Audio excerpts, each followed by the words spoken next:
Good morning, or depending when you're watching this, good afternoon, good evening, or good night. My name is Ross, and as always, told out of Voice Radio. So today, I'm going to be talking about a topic that, frankly, I don't like talking about. And it's not a topic I've mentioned on this channel before, and honestly, it's not something we're going to be talking about going forward. But I have had a lot, and I mean a lot, dozens of people getting in touch with me over a while now, but really the last week is where it started to come to a head, asking me to address cheating in the Pokemon trading card game and whether it's an issue. So let me say right at the beginning of this video, in the first 45 seconds, no. No, it's not a big issue in the Pokemon trading card game. This is not some kind of clickbait video where I'm trying to draw you into the issue of cheating.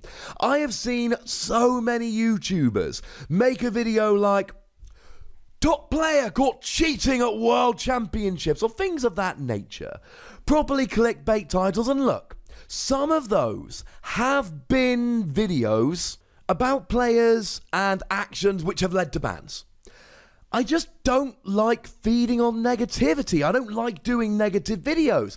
Now, every time a set drops, we do a pointless cards video where we look at the worst cards from the set. But that's always very tongue-in-cheek. I don't want videos where I'm calling people out for cheating and using that to try and get clicks. That's just me. The reason we got this video today is because I've seen so many people talking about it lately, and it's honestly not a big problem. But secondly, there is a simple thing that you can do to stop the vast majority of this behavior. You ready for it? I'm not even going to make you wait till the end. I'm going to tell you at the beginning, because this video is not about clicks. This video is about trying to let everyone know that it's okay. What you do, shuffle. Don't cut your opponent's deck, shuffle your opponent's deck. So the reason this has come around today is because the Latin American International Championships happened today, and there is no Masters Final.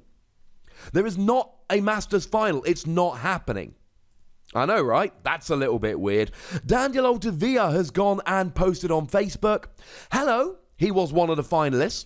I have been told by the head judge of the Latin American International Championships that my finals opponent has been disqualified and I will be named the champion. I don't know many of the details behind this, but there will not be a finals match, and I believe that after the seniors TCG, that's the game that was going to be on stream before that, the event will proceed to the closing ceremonies. This post is to make sure nobody is confused about the situation, and while I'd prefer it not to be this way, it's out of my control. Second post dropping later today. Thanks for all the support. So his opponent's been disqualified. Now, the accusation, and I want to be super clear about this, I am a law teacher after all, so let's make sure we are precise. It is an accusation here until we find out exactly what's happened. The accusation is that essentially his opponent used an Alolan Muck, and what they did was they put Alolan Muck on top of their deck and then shuffled their deck. And obviously, if you're splitting the deck into two piles and shuffling them together, you can just make sure that you never include the top card of your deck. And if you know your opponent isn't going to cut your deck, then all you need to do is leave that card on top, and it will definitely be on top. And then, of course, he top decks the card he wants, and he gets his Alolan Muck, and he's off and rolling. Well, all you need to do is cut your opponent's deck. Now, what other people have done, and this is not intended to be a how to cheat guide, obviously, because just shuffle your opponent's deck and this won't happen. If you know your opponent's going to cut, then what you do is you try and shuffle so that your card you want is roughly in the middle of the deck, if they cut in the middle, etc. And then you play a card like Lily, which draws you, 4 cards. And as long as you're roughly in the right ballpark, you'll draw the card you want.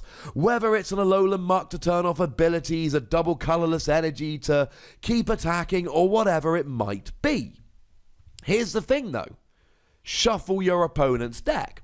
If you shuffle your opponent's deck properly, you will sufficiently randomize the deck, and that means that it doesn't matter what your opponent tries to do, how they try and stack their deck, there is no possible way they can do it well because you're shuffling their deck. and stacking will be rendered absolutely moot. And if there is one thing that you take away from this video, I want it to be this. When you're playing against people that you don't know, just shuffle their deck. And then what happens very quickly is they're just not going to be able to do it. And it's going to be kind of hilarious. Now, the other thing that came out this week were the World Championship decks. They were printed this week. And if it hadn't been for Latin American Internationals, because I had a lot of people asking me to make a video about this, I probably wouldn't have bothered. But if you have a look at the World's deck, the booklet that comes with them, they have a bracket showing you the top cut of the World Championships. I should say a huge thank you to the lovely Stephen Kent who sent me this picture. And you'll notice that there is clearly a player that's been replaced by a line.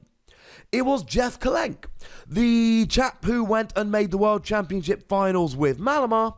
He has been removed entirely from the list like it never happened. Now, I showed you the World Championship decks when they were being printed. I'll pop a link to that video in the description. But the World Championship decks have been printed, and they always print the three champions, juniors, seniors, masters, unless there's a bit of overlap, of course. And then they generally print one other deck, and it's often the second place in Masters, but again, they want to make sure that they don't print too many overlapping decks. So the decks they printed this year, they had a Rayquaza deck, which is quite nice, a Boswell Lycanroc deck, a Zoroark Bayonet deck, and a Zoroark Garbodor deck. But they don't end up printing a Malamar deck. Well, it seems like printing a Malamar deck could have been good. Although if you notice, the front of these world packets, they always have a GX on the front. So Malamar, it was a largely non-GX deck. I mean, they could have put something like Marshadow in, but it wasn't the most obvious of decks to print in terms of, hey, look at this fancy GX. And the rumours were abound after the World Championships that he'd been caught cheating.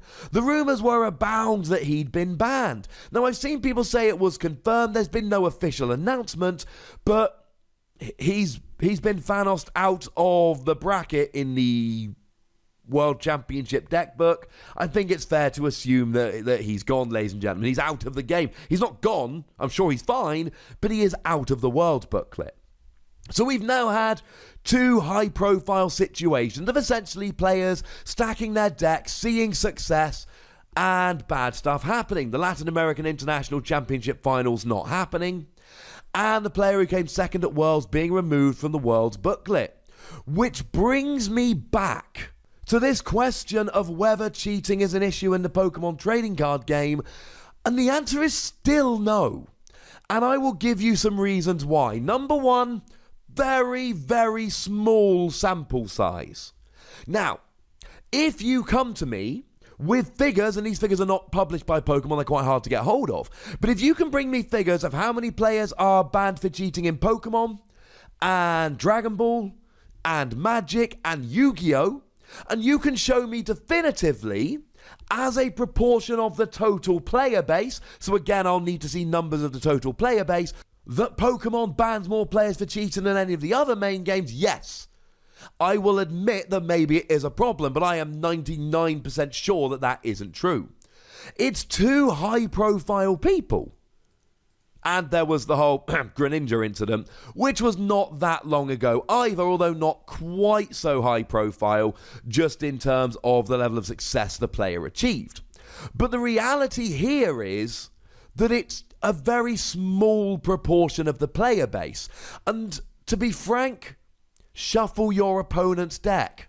Your opponent cannot stack against you if you give their deck a good shuffle, because they cannot manipulate where the card is, because you are randomizing their deck.